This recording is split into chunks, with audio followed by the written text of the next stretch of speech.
Ito nga pala ginawa ko tuwing umaga, lalo na pag may school, nilabas ko yung little cart ko at ihatid natin yung anak natin sa school. Ito na talaga yung routine ko pag may pasok yung anak ko. So, labas natin ng maaga. Medyo na mamaos yung boses ko kasi may sakit ako, may ubo.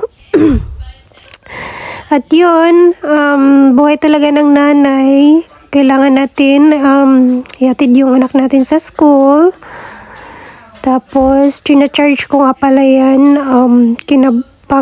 Tapos kung gumamit, i-charge ko kasi para kinabukasan. Ready na gamitin. Kabisado ko na talaga mag-drive, mag-park, mag-backing up. Pero mag-iingat pa rin tayo kasi may dala tayong bata. Kung pupunta man tayo sa street, ayun. Hindi pa talaga sumisikat yung araw. So, buti na lang talaga meron akong ganitong little cart na to kasi yung anak ko kasi ayaw maglakad papunta doon at saka very convenient talaga to lalo na pag umuulan. Hindi sila mababasa pagpunta namin ng bus pag maglakad lang, no? Wala kasi yung asawa ko so at least meron silang masasakyan. So, napaka worth it namin na binili to. Hindi naman bago basta tumatakbo at nasa good condition pa rin yung ating masasakyan. Hindi ko pala pinapasok dyan si Mary at saka it's Friday so hindi ko siya pinapasok kasi may doctor appointment kami sa kanyang ears kasi napaka-itchy daw yung ears niya at saka nagda-dry. Buti na lang talaga may bus dito sa area namin. Dito nga pala sa Amerika, free yung food nila, breakfast and lunch at saka snacks. So maganda kasi di sa Pilipinas, walang libre-libre, no? At saka may sarili talaga silang sasakyan para sa school. At napakadali yung ating transportation dito. So walang magugutom na bata dito sa Amerika kasi libreng pagkain. Except na lang kung pupunta ka sa mga private school, ganyan, kailangan mo magbayad ng mga makakain nila or magbabaon na lang sila. Very convenient naman talaga sa parents pag may libreng food at saka hindi na sila magbabaon at mas easy na sa mga parents natin na hindi na sila pagpaghanda ng pagkain. Pero minsan tinatanong ko yung anak ko na gusto niya bang magbaon sa school. Sabi niya naman na no mommy kasi may food naman daw sa school. But syempre tayong mga magulang gusto natin mabusog talaga yung anak natin. At yun, sa ngayon hindi pa naman siya nagsasawa ng mga pagkain sa school. So minsan magre-request din yan siya ng rice.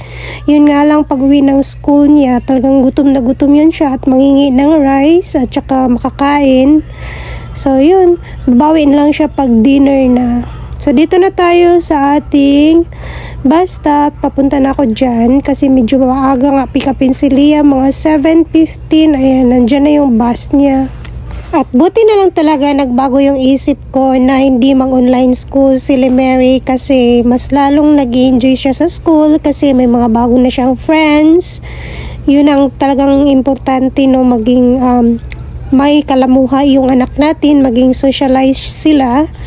At saka mahirap din pag online school kasi ikaw gagawa lahat ng mga tinatalakay at saka magre-report ka pa, may mga assignments. Mas maganda talaga kung may expose sila sa ibang mga bata para hindi maging mahiyain yung ating anak at maging confident sila sa mga ginagawa nila araw-araw.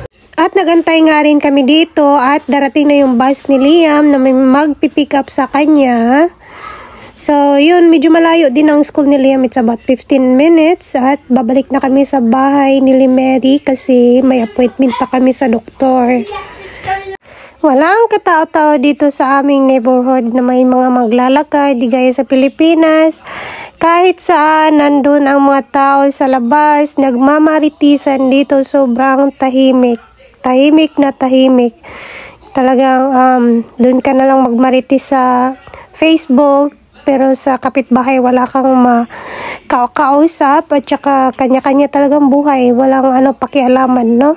At dahil sa Hurricane Idaya, nagkalat tuloy ako ng mga sandbag dyan sa gilid ng aming garage. Pero hindi natin itatapon yan kasi magagamit pa rin natin yan pag malakas yung ulan.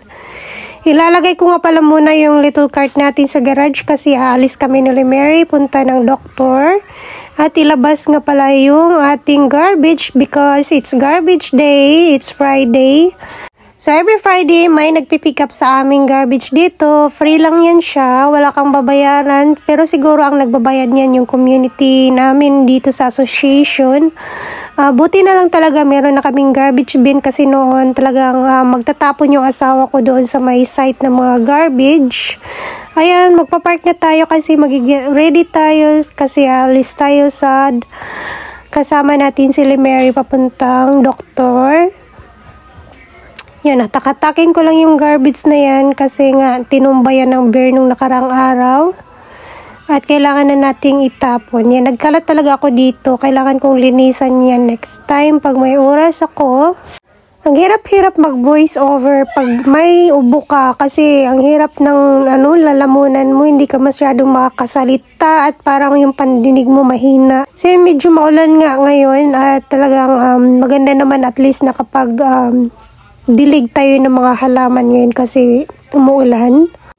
Ito nga ang nangyari dahil day off ng mga nagpipick up ng garbage. Hindi nila na-pick up yan ngayong Friday. Na-pick up nila yan nung Saturday. Saturday na nila pinick up. Hindi ko na siya kinuha kasi para hindi na tayo maghatak ulit. At yun, umalis na kami nung aming papuntang doktor ni Mary. Sana okay yung tenga niya kasi laging nagrereklamo at laging itchy daw yung tenga niya at nagda-dry. So nandito na tayo sa clinic. Ayan, may mga question and answer din yung ginagawa. Kung may mga allergies ba siya, kung ilan yung height niyan at saka yung weight. Nakalimutan ko kung ano yung height niya tsaka weight, but ayun, hindi ko na pinapakita yung kanyang paano ginawa yung tenga niya. Sinaction lang pala, ginamitan ng suction. Kinuha yung airwax. Tapos sinabihan lang ako ng doktor, gumamit lang daw ako ng mineral oil daw dahil nga nag-i-itchy. So pauwi na rin kami niya, nagantay kami ng sasakyan. So yun, nung nakauwi kami, pinick up na rin namin si Liam. At ayun, nag-drawing silang dalawa ng games na Among Us at in-explain nila sa akin kung ano yung ginagawa nila. At talagang napaka-importante talaga yung supervision ng mga magulang kung anong ginagawa ng anak. At ito nga, mas magaling pa si Mary na mag-explain kaysa kuya niya. Pero he's trying his best naman na mag-explain kung ano yung ginagawa. At itong babae ko napaka-talkative talaga. Yeah, and this Among Us got freaking out in the world. What's that? And Among Us got food in the space because he votes him. Okay. And this is a vent for the this is the window and this is the vent to go another vent. Okay, what is yours, Liam? Let me see. I like it. At hanggang dito na lang tayo. This is Mia, ang full-time housewife dito sa Florida. Thank you so much pala sa ating mga nanonood at ating mga new followers. Thank you so much sa pag-support ng ating vlog, guys. See you next time!